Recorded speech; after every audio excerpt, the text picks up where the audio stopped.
This is the brief on the totally antisymmetric Levi-Civita tensor. So the source material really cuts through some pretty complex topics here.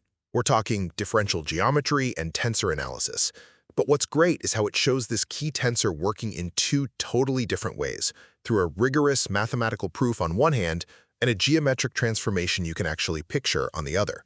Okay, so two big takeaways for you. First, there's this major mathematical identity. Basically, the divergence of this tensor, which kind of measures how it's changing, is always zero. It just vanishes. And get this, it's true in any number of dimensions. So why is that a big deal? Well, it proves the tensor is incredibly consistent and stable, no matter the space you're working in. Now for the visual side of things.